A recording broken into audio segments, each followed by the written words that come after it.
What is up, everyone? We are back with another episode of Shaping the Culture. And today we've got a special guest with us. He's pastor of the Bridge Church in New York City. And he is someone that I have been listening to, reading from, trying to help me understand what's going on right now. We've got with us Rasool Berry. How are you doing, sir? I'm good, man. Thanks for having me on. I'm glad to be here. Man, it's an honor and privilege to have you on here. I'm excited for today's episode and what you're going to share with us here on the episode.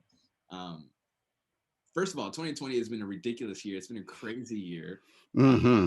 so much going on. I wanted to ask how you are doing and how you've managed. You're in New York City, where a lot of the madness took place, and so how are you holding up? How are you feeling? How are you reflecting on this past year? Yeah, I have a tradition of I journal a lot. So on the 31st of December, I usually do a year in review for myself just to kind of take a look back. And it's really amazing to think about how much different the first 3 months of my reflections were, where it was pretty much life as usual. I'm in seminary, so I'm focusing on learning Greek, or speaking on different things, and Ahmad Arbery, I think, hearing a little bit about that story prior to March, and I mean to June, and other situations. And then, of course, COVID changes everything. And especially here in New York City, where it felt apocalyptic. It felt like the world, like, I mean, just the amount of death, the amount of just shutting things down and being, isolated. I mean, and we had 36 hours at our church, at the Bridge Church, to when Governor Cuomo made the announcement, hey, no public gatherings. That was on a Thursday or Friday, and we had to figure out by Sunday what that would look like for us to do church online.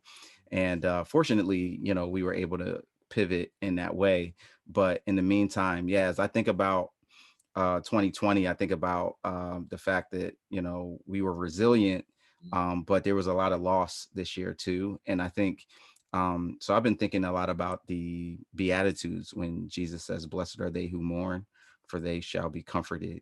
Um, it's important to mourn the losses, but it's also important to take in the fact that we have had experienced comfort. And even in the same year, there's a vaccine, and there's light at the end of the tunnel, and there's an aspect of thinking, okay, in some ways, we can at least have hope that by this time next year, 365 days, we'll have more of a semblance of normalcy than we've had so far.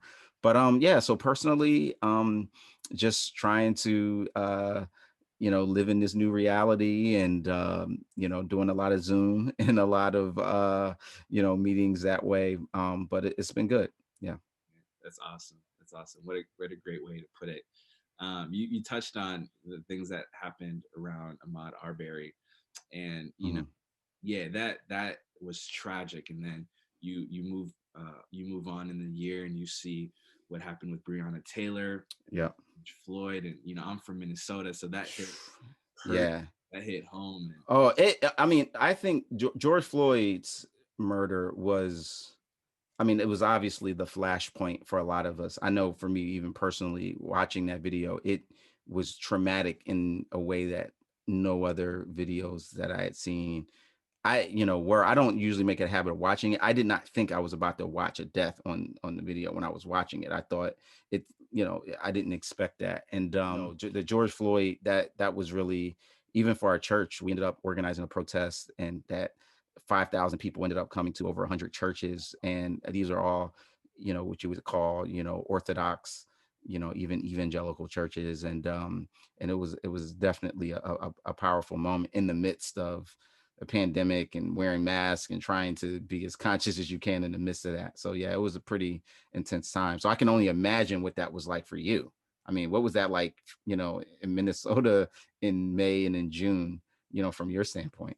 yeah, no, it was crazy. I just yeah, there was just a lot going on. Yeah, I like you, I didn't know that I was going to be watching a death when I was watching that Hmm. video. And I just remember being deeply saddened, and I just remember feeling uncomfortable. And yeah, it just got to a point where I know up until that point, social distancing was the thing. Nobody ever went out. But I was like, man, I can't be at peace sitting at home. Like I just had to be out protesting. I was like, if I catch COVID, I know it sounds irresponsible, but it was just one of those things where I had to Yeah. get out there and say my piece, and I had to stand for what was right. And yeah, our church was really involved. We went and helped clean the streets. We protested. We helped serve. We gave. We did whatever we could do. And yeah, it was just it was a crazy time. And in that time, there was a lot of things that were being said on social media. There's a lot of things that we were, yeah, championing and trying to fight for, and really trying to help people see that Jesus cares about justice, that the gospel and justice are not at odds, but you actually see a demonstration of justice on the cross, where Jesus doesn't ignore our sin, but he takes care of the sin Mm. by putting Jesus to death, right? And so, yeah, I think for us, it was a lot of, we had to pivot as well with our sermon series and different things like that. And so, but one of the things that came up though, as we started to engage in these conversations on justice, and a lot of us, we just were heartbroken and we wanted to, be part of the solution. This term critical race theory started to pop up, and unbeknownst to me, right, I had no idea what that, I still, to be honest, I really don't know what that is. I'm still trying to understand it. But yeah, there was just a lot of things thrown our way, a lot of titles placed on us. We were just genuinely trying to speak up for what we believed was the heart of God, and mourning with those who mourn and standing up for what's right. And so, yeah, critical race theory came to the picture, and yeah, I guess I wanted to talk with you about this because as I'm hearing your story, reading your articles, and watching your interviews, it sounded like you had the same story where you were just starting to stand up for what is right, and these labels were placed on you. And so, what was your first experience with the term critical race theory, and what unfolded from there? Yeah, and just for context, I graduated with a degree in Africana Studies and Sociology from the University of Pennsylvania. And so my academic background was very much steeped in analyzing culture and race, and from a historical and social science standpoint. That was what I studied. Yeah.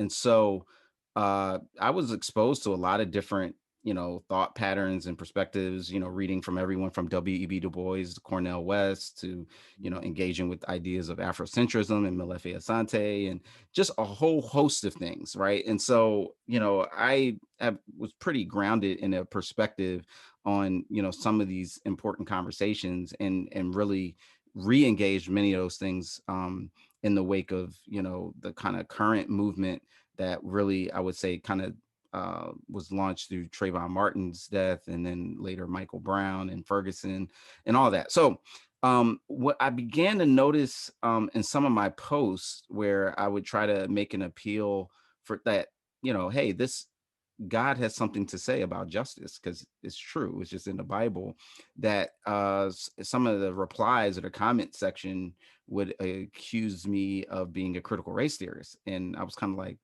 that's weird. I don't know what that means, but whatever. And so it happened a couple of times. So then I was like, well, let me just Google this and kind of read up on it. And so, and I read it, and I'm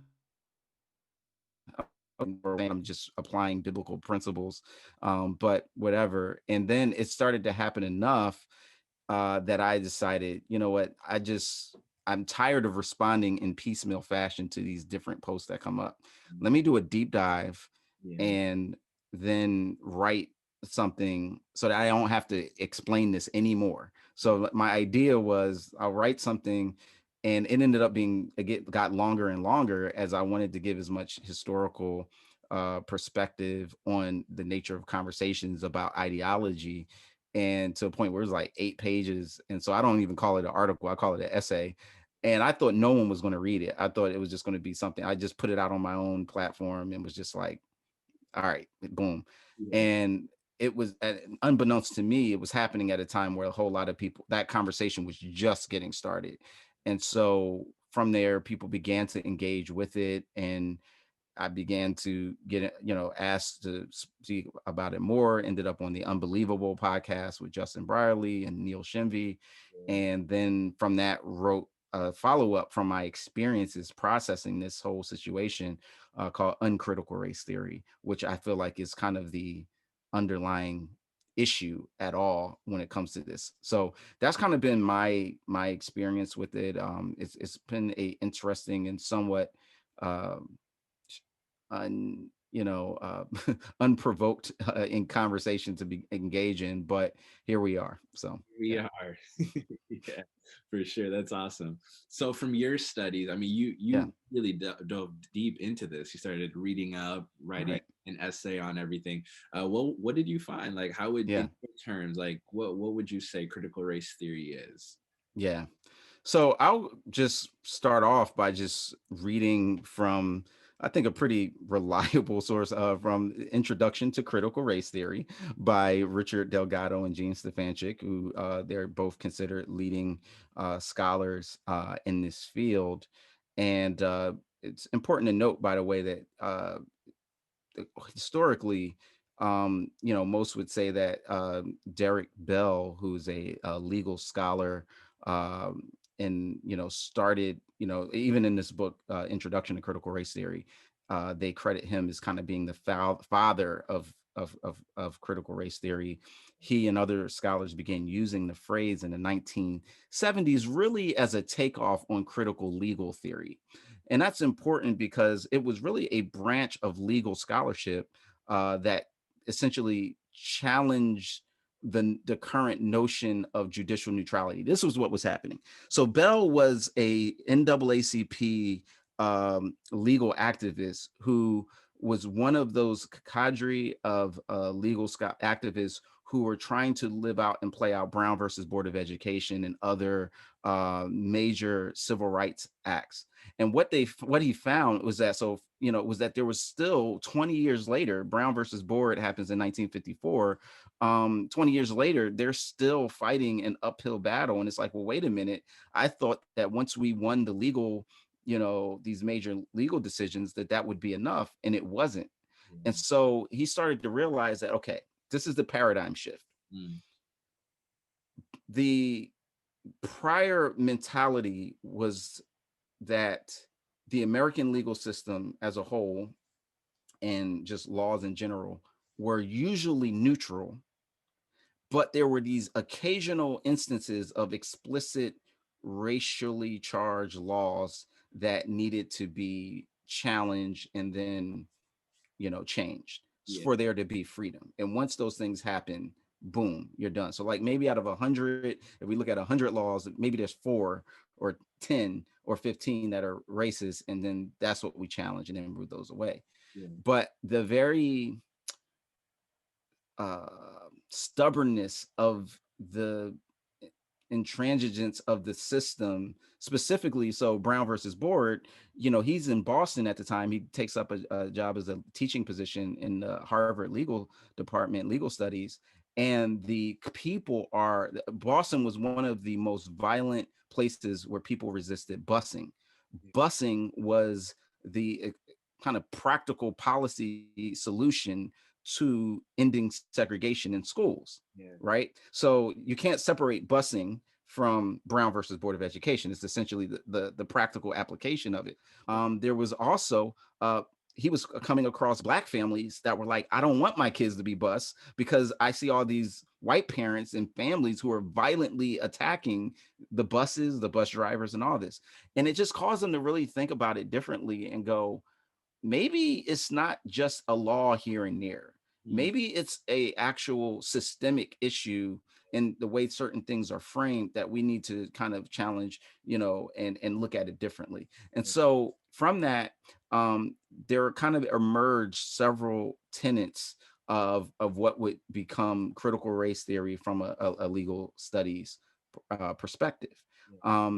You want me to break that down? Yeah, No? let's get into it. Yeah. Cool. All Sure. right. So I'll just quote it's because this is interesting. This is important. From introduction to critical race theory, in the intro, section F, it says basic tenets of critical race theory. I'm just going to read it. Mhm. What do critical race theorists believe? Probably not every member would subscribe to every tenet set out in this book, but many would agree on the following propositions. First, that racism is ordinary, not aberrational, Mhm. right? And so it's one saying that, hey, this is a normal experience of people in America. And second, that white over color ascendancy, they call, serves important purposes, both psychic and material, for the dominant group. So this one says it's not merely in financial or material gain, but also there's a certain psychological benefit, so to speak, of white supremacy, essentially.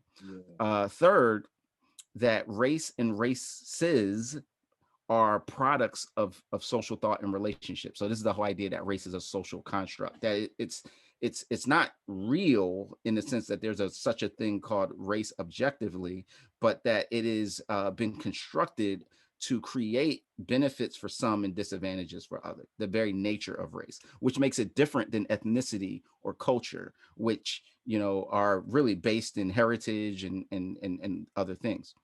Yeah. Fourth, the dominant society racializes different minority groups at different times in response to shifting needs, such as the labor market. And so, what this says is that the concepts of race actually change over time. We saw this in South Africa, where they had apartheid system where there were white South Africans, there were Indians, Yeah. people from East Asia, India. Then there were coloreds, who were a mixture of, like, that's actually a term, not an antiquated term that we use in America, but there was actually like a racial category that still exists called the coloreds, which are a mix of Afrikaners, Africans, Indian, and some of the indigenous population in South Africa, who were also a mix of folks. And then there were the blacks. But then there were problems started to emerge because they started doing business in Asia.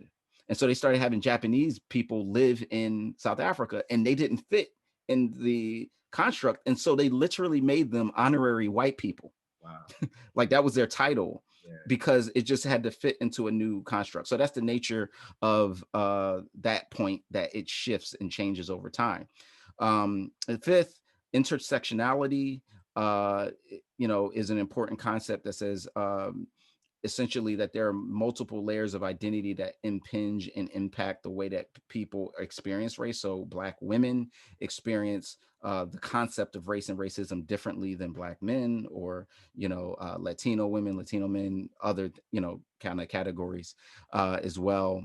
Class, gender, sexuality, all of these things would play into this idea of intersectionality. And then six, voice of color thesis, because of different histories and experiences to those of white counterparts, matters that white people are unlikely to know must be communicated to them by racialized minorities. So this is the idea of lived experience, which is, and something that's been somewhat controversial in Christian circles. The idea that there are certain, almost like, to use, kind of truths that are more readily obvious to people of color living in a racialized society than they are to someone living in a dominant culture society, that we're, and so, and that's not to say that they can't know these things, but they're just not as immediately apparent. Because he talks about double consciousness, and he says that the Black person doesn't just think about themselves, but they also have to think about themselves in the context of how white people see them, in order to even survive in a racialized society. So that would be, I think that's a fair, documented definition of critical race theory. But here's the challenge with it. There's two challenges that this poses. Yeah. One, notice after it asks the question, what do critical race theorists believe? Even if they're saying basic tenets, it says probably not every member would subscribe to every tenet set out in this book, Yeah. but many would agree to the following propositions. So even the basic things that they say, hey, these are basic, they even give room to say, but not everybody agrees with all of these things, right? Yeah. So that's the first thing. Second thing is that while Delgado and Stefanchik and Bell are primarily legal scholars, that people have taken that term and some of the ideas of racism being ordinary, all of those things, social construction of race, and have applied them in other academic disciplines like education, like sociology, like other fields, and use them in different ways. And so it's so broad now that what people mean by it is actually much different as well, which is part of the complexity of talking about it, but and also part of the peculiarity and mystery and kind of strangeness about why this became such a fascination among white evangelical Christians in particular. Yeah, no, for sure. That's so good. When you're breaking down those different tenets that make up critical race theory, Mhm. is there any that sticks out to you that you would feel like is inconsistent with the Word of God, or do you feel like a lot of the things that are said are, yeah, pretty Yeah. spot on? You know what I mean? Yeah. Well, again, it's important to say, like, it depends on that. That's a longer conversation that depend on what people mean by certain words, right? Like, and this is where it's a more nuanced conversation than it often happens in a Christian context, in terms of analyzing different pieces of it. So in my first essay, critical grace theory, where I apply the concept of common grace to say, hey, in other fields, we see value in ideas that people who don't necessarily come from a Christian or biblical worldview that they have, and say, hey, yeah, I can eat the meat and spit out the bones. Like, I can do that with psychology, I can do that with philosophy. There's whole books from Christians responding to postmodernism, responding to psychoanalysis, responding to either capitalism or communism, and saying, here are things that are consistent, here are things that are inconsistent. Strangely, when people get to critical race theory, there's been much more hand wringing about that. But so on a very broad level, on kind of the most, like, just taking those principles at face value, I think that there's not necessarily anything innately contradictory. I think when you start to zoom out to where some of the, I guess, extreme versions of interpreting some of these things can go. So, for example, I mentioned the what some people refer to as the voice of color thesis, which is the idea that because of different histories and experiences to their white counterparts, I'm reading this from a summary of Derek Bell's on the Wikipedia page, matters that white people are unlikely to know must be communicated to them by the racialized minorities. Now, some people, being influenced more by a postmodern deconstruction of truth in general, will take that to say, yeah, and that's why nobody can know truth, and there is no, there's certain things that are just unknowable, that are intrinsic, um and that is all relative, or it's all kind of um not based on any kind of absolute certainty of facts that exists in something called reality. That clearly is contradictory to a Christian worldview that says, no, there is such a thing as absolute truth, and God is knowable, and aspects about his truth are knowable. And yet at the same time, I can say I will never be able to know what it feels like to give birth, because I'm not a woman, right? But Empathize that and go, man, that's a difficult scenario. And I can change my behavior so that when I see a pregnant woman, holding groceries, I don't just walk through the door and just expect her to, close the door before she gets there, saying, oh, well, her experience in life is just like me. I can still open the door for that person and try to be a conscientious and compassionate person of the fact that somebody is experiencing challenges or experiences that I don't. But that's not the same as experiencing the same thing. So I think that there are some limitations there.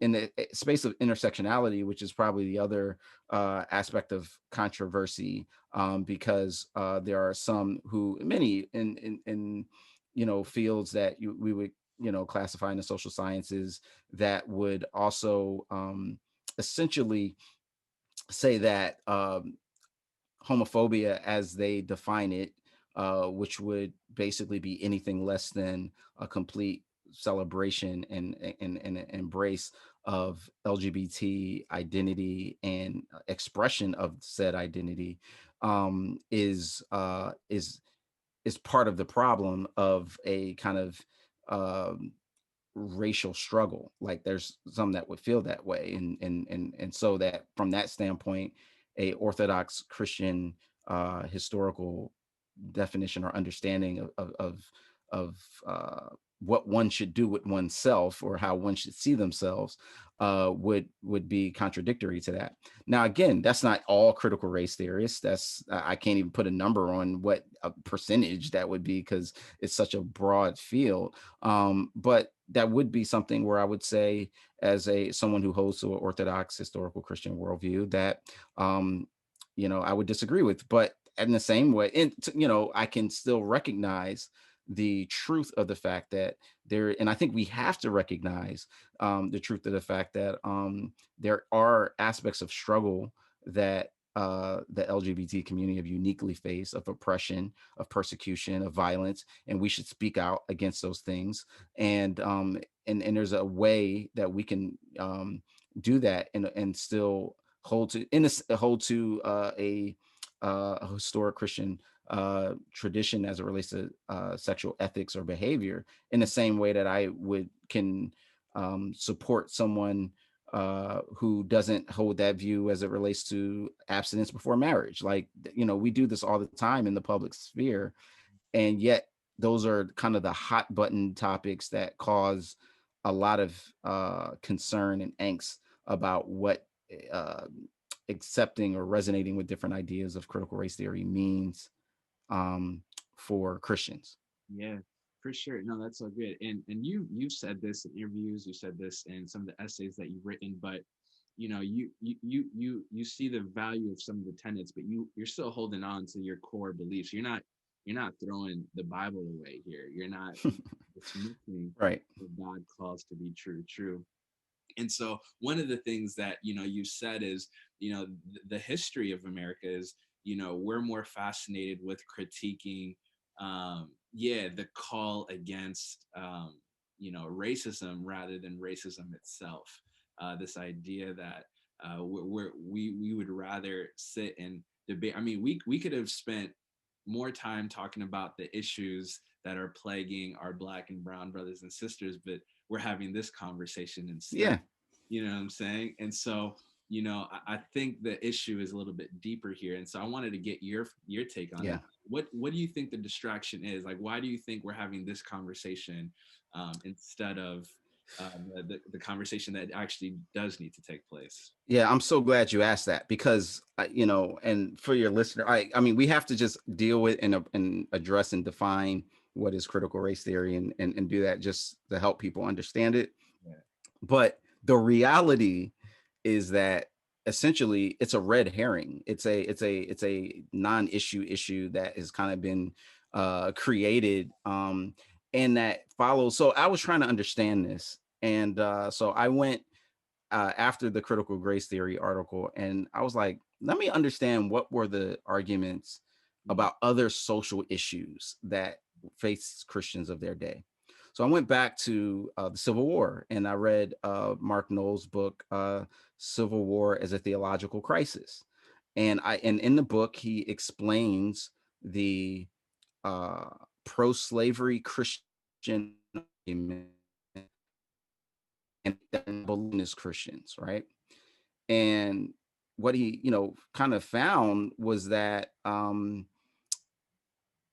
the argument one was that Christian abolitionists were following the culture and not the Bible. Yeah. And what they found was obvious support in the Bible for slavery. So they felt and the second argument was that the American slavery was based on a biblical doctrine of race, that actually race-based slavery was biblical because of curse of Ham or just some other kind of arguments. So I thought that was interesting. So then I said, well, let me see what. So the first one is y'all not actually being authentic. You're being more influenced by the culture than you are by the Bible. And the second one is how we're living is actually biblical. Yeah. So then I was curious about the white American Christian response to the civil rights era. So I went to our friend Jamar Tisby and his book, The Color of Compromise, and read some of the research he had done looking at primary sources. And I saw again the first argument: Christian civil rights activists were following the culture and not the Bible when they were advocating for civil rights Yeah. and integration. That was the argument that people like prominent evangelical leaders like Dr. G.T. Gillespie, who was president of a seminary, Bob Jones Sr., who founded Bob Jones University and was considered one of the most prominent evangelical leaders of the time. And so that was kind of their thing. And then the second one was that there was no systemic racism to confront. There was that was the other resistance to the issue of civil rights. Gillespie and Jones would actually argue Black people had it better in the South in 1950s and 60s than Black people in any place else in the world, so they should be happy. And so that was kind of the argument. And when I saw that, I was like, oh my gosh, these are the same arguments that are being made today. Yeah. And in the article, so what I discovered was that because people have a uncritical theory of race, Mm. everything looks like critical race theory in its most extreme form.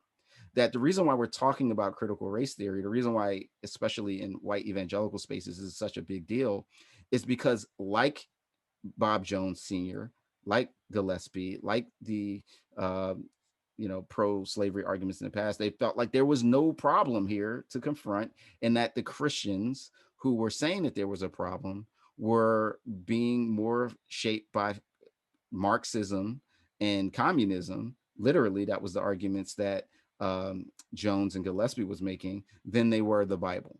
Yeah. And I just was like, that. Wow, that's really interesting that you see the same accusation and the same response over and over again. Yeah. And I think in all of those cases, just like time will show that the abolitionists were wrong. I mean, the abolitionists were right, and the pro-slavery Christians were wrong. Same thing with the civil rights era activists who were Christian were right, and the segregationists were wrong.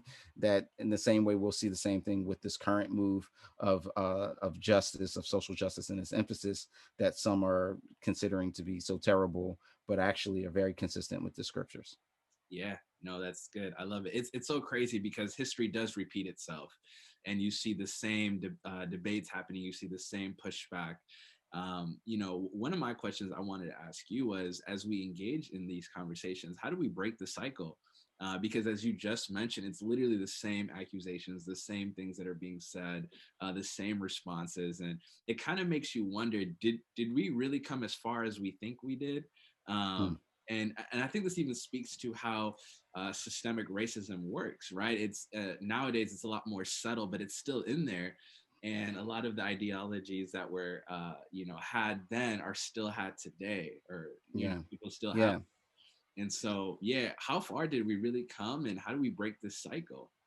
Yeah, I think that's a very important question. It's a great question, and I think there's several layers.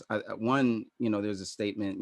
Many people know the old saying: "Those who don't know their past are doomed to repeat it." Right, and so for me, I find the importance of just knowing our history.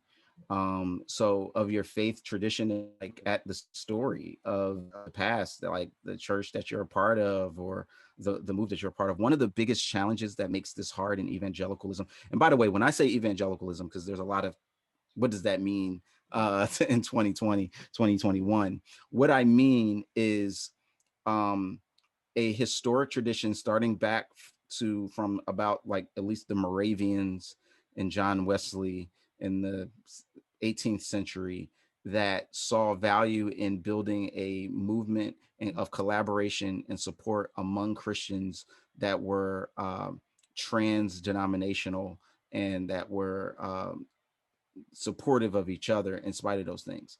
And that emphasize what one sociologist, I can't remember his name to give him credit, but it's kind of emphasized these four things: a cruciform, which is focused on the cross, of Christ is kind of the central theological tenet.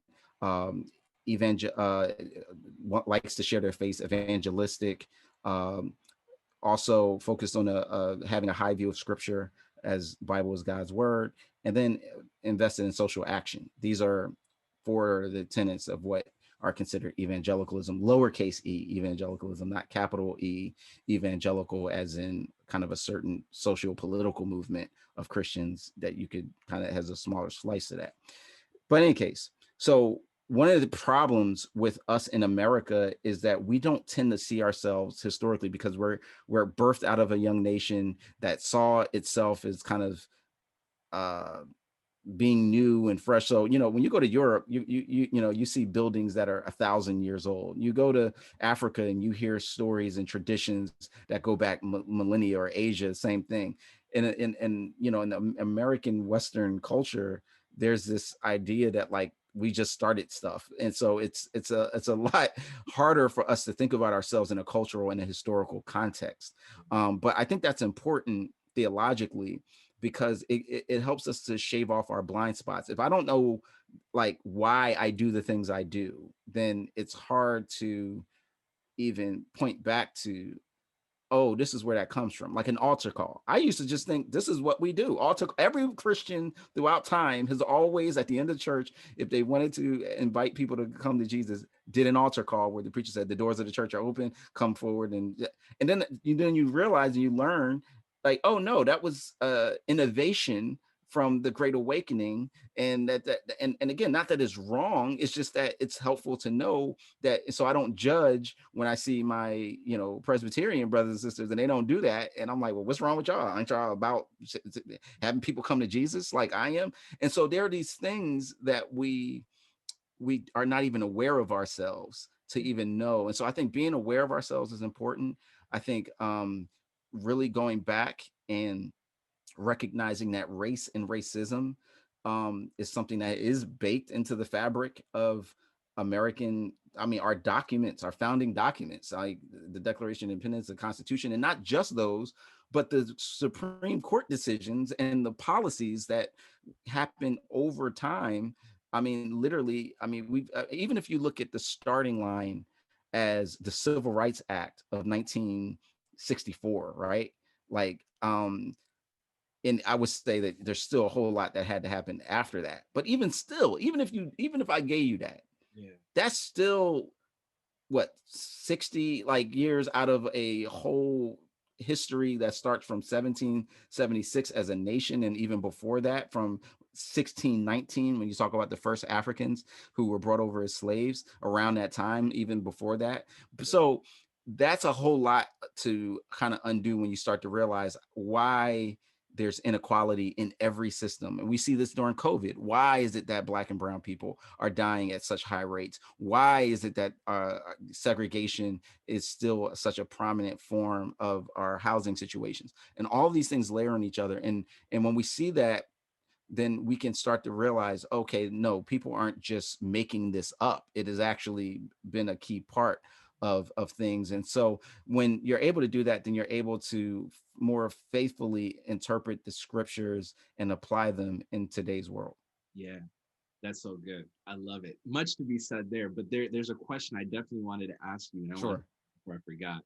Um, for Christians who say, um, forget about critical race theory. In fact, critical race theory has no significance.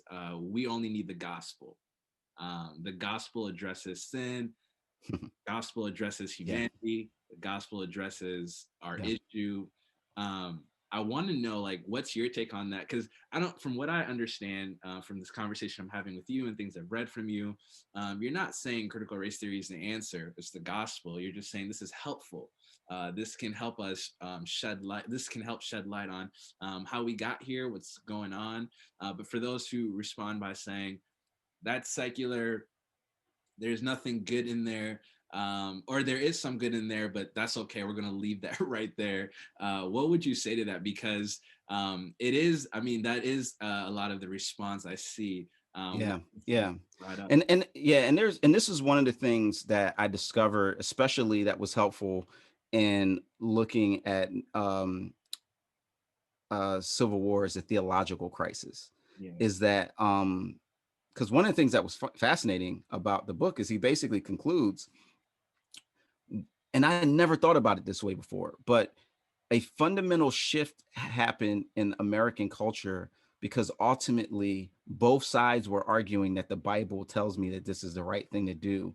And ultimately, it wasn't the authority of the church, it was the military that determined the outcome of the solution, right? Which in and of itself, just basically said, well, man, it begs the question, well, what does that mean for our ability to rightly understand and apply the truth of scripture? And I think the one of the things that is a challenge that in the book, and he, and I think this is helpful because it helps give a broader scope to the challenge. Yeah. So Noel, one of the things he does is he spends a chapter looking at international Christian response to Mm. the slave issue in America. Wow. So he looks at Europe, at in particular England, France. He looks at Catholic and Protestant, and the fascinating thing is, like, a lot of them are like, what are they doing over there? Like, obviously you ain't supposed to be keeping people as slaves in a Christian country. Like it was this interesting distance that most, it wasn't complete, but it was the overwhelming majority saw it. But because of a particular ideology, I would say, or almost, no, I would say epistemological assumption called Scottish common sense realism, uh, which basically argued that understanding the world and everything in our Bibles were simply matters easily accomplished by regular folk without any need to appeal to sociological complexity, wrestle with the vast gap between modern and ancient Near Eastern culture, and without much attention to how our social location tends to shape our hermeneutics. That is Scottish common sense realism, and that is a unique byproduct of a post Enlightenment mentality about how to see the world, and it is very endemic in American consciousness in terms of how we tend to think about things. So what I'm saying with all those words is essentially that we tend to think all I need is a Bible and me. I open up the Bible, I read a verse, and then I apply it to my world. And that gives me everything that I need to understand governance, medicine, science, history, you know, engineering. And of course, it's a incompatible understanding of reality with how things actually work, right? We're talking to each other on devices that are very complicated, that somebody had to go to school to learn how to put together a computer, to learn how to put together the things that we now take for granted and use. You can't, it's a false dichotomy to say, well, which one are you going to pick, technology or the Bible? Which one are you going to pick, your iPhone? Because you don't need all that. Like, well, I want to learn how to use technology to leverage it for my church. Well, no, no, no, no, no, no. All you need is the gospel. You know what I mean? Or if we were sick right now, we're in the midst of COVID, and there are scientists who work toward vaccines, and it's like, well, what sense would it have made say, well, wait a minute, you Yeah. don't need the vaccine. I thought you don't trust God. All you need is the gospel and prayer, and that's enough. And it's like, well, wait a minute, God has given us knowledge to understand the world, and some of those insights are things that the Bible isn't designed to speak to. It's not that it's insufficient. It's just it wasn't even meant to do that. Like, you know what I mean? They're they're like, where does the Bible, And so I think that the notion that somehow there's a dichotomy between the do I trust the gospel or do I trust critical race theory is just a false dichotomy, because the reality is that these are things that any ways of understanding the world, theories, and this is another key thing, Yeah. because some people hearing this will go, no, no, no, no, it's an ideology. Yeah. And I would counter to that by saying, talk to a critical race theorist and Yeah. ask them, is this a system, a way of analyzing a social phenomenon called race or racism, or is this an all-encompassing ideology that determines the way that you look at the world?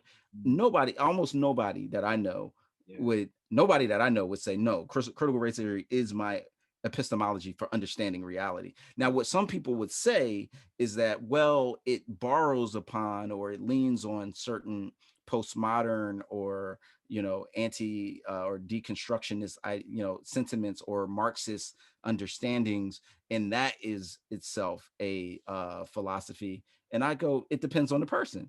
because the ironic thing is that Derek Bell himself, who is widely considered the founder. So I went and I was reading when I was reading the Wikipedia article, and I read the footnotes, Yeah. and I saw a footnote of a friend of mine who I knew from college who became a legal professor. Yeah. So I reached out to him. I was like, Vinay, like, like I saw you in this article. He was like, oh yeah, I was Derek Bell's last legal studies like fellow in his program, where you have a fellow where a professor has like basically a teaching assistant that works with them in a class. I was like, really? I said, man, I'd love to hear from you, because so we had this conversation, and this dude tells me, because one of the things that Derek Bell is known for is his approach to teaching was very different. Than it was story oriented, and it was and he very much emphasized student engagement and not just a usual Socratic method involving a certain case law, certain things like that. Yeah. And I was like, and Vinay was like, yeah, he would tell me that he got that because of his relationship with Jesus. Like, he was a very spiritual man, and that he saw his work of challenging racism as part of his faith.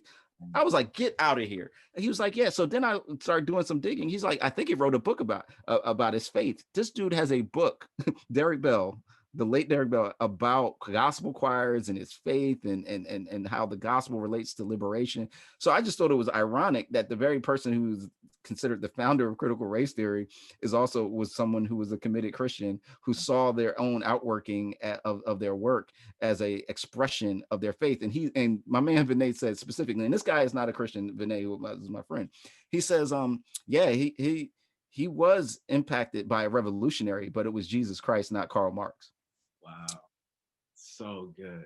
So good. That's so powerful. Thanks for sharing that. I had no idea. Yeah.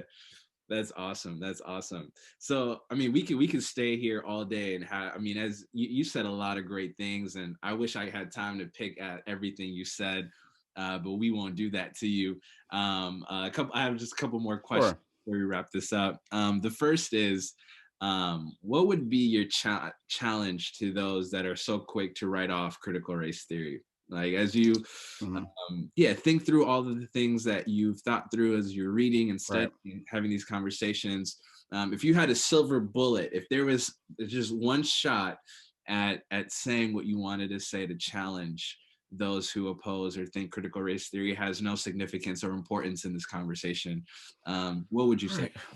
Right. Well, I think that I would redirect the energy and the emphasis, because, like I said, my initial premise, and it's not just a premise, it's a statement of fact that we both know from our own experiences, is that we don't have a burden about confronting injustice in our country because of critical race theory. We have that burden because we have experienced personally the injustice that exists in our world. Yeah, Um, yeah, B, because as we got serious about our faith, we also encountered the fact that Jesus cares a lot about justice. I mean, it's kind of hard to read Luke or and claim the poor, freedom to the captive, liberty to the oppressed, recovery of sight to the blind. It's hard to read, Micah 6:8. You know what I mean? What does a God require of you, oh man, but to do justice, to love mercy, and walk humbly before your God. It's hard to see those things, let justice roll down like a mighty stream, like Amos talked about, and somehow come to the conclusion that God doesn't care about justice. yeah, So it's something that God cares about. And so I would encourage people who are wrestling with the concerns of the culture, and kind of maybe ways in which secularism is challenging our the faith, which it is. I would acknowledge that that's a challenge. And I mean, any statistics that you look at through Barna or other Pew studies will show that, you know, people are more and more leaving the church and even leaving a Christian worldview. I think the solution, the solution of therefore we need to reject Mm, conversations about justice, or or deny or see critical race theory as the problem, is a wrong solution to a legitimate problem that we're experiencing as a church of worldview drift, you can say. And I guess I would just say, like, let's focus on the actual fact of the matter that we just experienced in 2020, the largest movement of social unrest and protest that we've ever seen in our nation's history. And that wasn't because Breonna Taylor's parents got indoctrinated by Karl Marx or by, you know, Derek Bell. It was because their precious daughter was killed in her apartment. yeah. You know, that George Floyd's widow didn't get involved in social justice because they read and or were inadvertently influenced by an academic theory, you know, coming out of, you know, some elite ivory tower. It was because they lost Yeah. their, you know, the father of her child. Like, and that, I think, is something that, because of those of us who have experienced marginalization, we feel that intrinsically. We feel a certain communal loss that people who are in the center and the dominant culture don't often feel it in the same way. And so I think people try to come up with ways to make sense of their world that gives alternative explanations for why this phenomenon is happening. And for some reason, it's easier to attribute this wave of compassion, of unrest, of emotion, to this being deceived than it is an acknowledgement that there's a real problem. But I would just go back and say, look at the history of the civil rights movement, and look at the history of your own faith tradition and its response to the civil rights movement. What's changed? This would be my silver bullet question, right? If you acknowledge that the white evangelical churches, the white moderate, as King talked about in Letter from a Birmingham Jail, which was written to clergymen, Mm, if mm, you acknowledge that their attempt to dismiss his urgency or his tactics was wrong, what's changed today? Like, mm, if you know that, okay, the pro-slavery lobby that created some of the major denominations that we have today, yeah. if you're in the SBC and or Presbyterian Church of America, or any other number of major denominations that were created around over the issue of slavery, I would just behoove you to ask, like, what has changed? What would what in your theology Yeah. has would cause you to come to a different conclusion about what to respond? And if somebody came, if you were pastoring a church in 1859, would it be the gospel to Mm, proclaim freedom to the slave? mm, What in your theological framework would give you the justification to do that? If you were pastoring a church in Alabama in 1963, in the midst of civil of segregation, yeah. what in your theological stream would prompt you? What would be the conclusions that you would say about what to preach on Sunday? Yeah. um I think that and the last part of that is, and this is not an indictment. I say this with passion, but I also say it with understanding. This I call theology has to be a group project, right? Like, some of us hated group projects in school because it required getting involved with other people, and sometimes they didn't put up their work. Yeah. But when I read Ephesians 4, and it talks about how the unity of the faith is only attained through the maturity in the unity, the maturity of the saints is only attained through the maturity and the unity of the faith, right? Like, our unity is a direct necessary corollary of our maturity. We Yeah. can't have full maturity if we don't have unity, and that's because we all bring different pieces of insight into the to the truth of the gospel, because God's mind is inexhaustible, and some of these things are are found, clues of understanding are found in other cultures that we might miss because of our own cultural understanding. And so I think we need each other in order to do this, and we need to hear from and really be moved by voices that are different than ours. Yeah, so powerful, so powerful. I love that. Last question: what would be your encouragement? That was your challenge. What Sure. would be your encouragement to those Yeah. that are, just trying to see justice happen, trying to, obey God. Yeah. My encouragement would be the fact that again, I go back to the protests, the prayerful protest that we called it back in June, that our church, helped lead. And I thought about the fact, like I said, over 100 uh, churches that you would identify as Reformed, as Evangelical, white, Black, Asian, Latino, that we were together and that they answered the call in an overwhelming way. It ended up starting a entity called Pray March Act that our lead pastor, James Roberson, started, that basically is helping equip churches to lead through this aspect of doing anti-racism work from a Christocentric lens. Um, I'm involved with the AND campaign, which is put out a book, Compassion and Conviction, looking at righteousness and justice. Incredible book. And the movement itself is garnering more and more steam, as many of us, you're not alone. Like, there are people who get this, who are, and it's only growing as people see and want to respond faithfully to what they are seeing around them. And so you're not alone. This is a great time to be a part of this journey. And so I would encourage you to hold fast, pick your battles. One of the things that I realize, because you will burn yourself out if you continue to try to have debates with people who don't want to change their minds.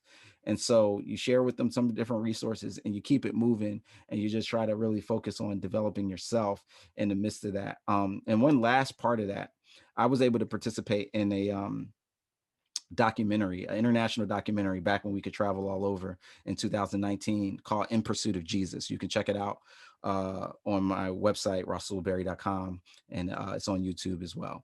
But one of the things that did was we went to 5 different continents. I went to South Africa, Argentina, Singapore, Sweden, New York, and Israel. Mm, And the thing that was amazing was to see how much the body of Christ is looking globally differently and wrestling with these issues all over the world. And it's been a reminder to me that our world, the church, is bigger than mm, the obstacles or the impediments that we see in America. right. Tim Keller once said that white evangelicals make up 3% of the world's church. 3%. My goodness. And so I celebrate the white evangelicals who are supportive of this work, and shout out to many of them who have been of deep encouragement to me. And yet at the same time, it's important for us as Americans. Sometimes we can be so myopic that we think that we're it. And it's kind of important to remember that the church in Africa, the church in Asia, it makes up the predominant forces of the church right now. Dr. Soong Chai Ra talks about this in his book, The Next Evangelicalism. And so it's not we got next for those of us of color, is we got now. Yeah. And so that is the challenge and the encouragement to move forward. And anybody who wants to be a part of that process, you're more than welcome as we go about this business, that's the seed of which is planted through our devotion to Christ.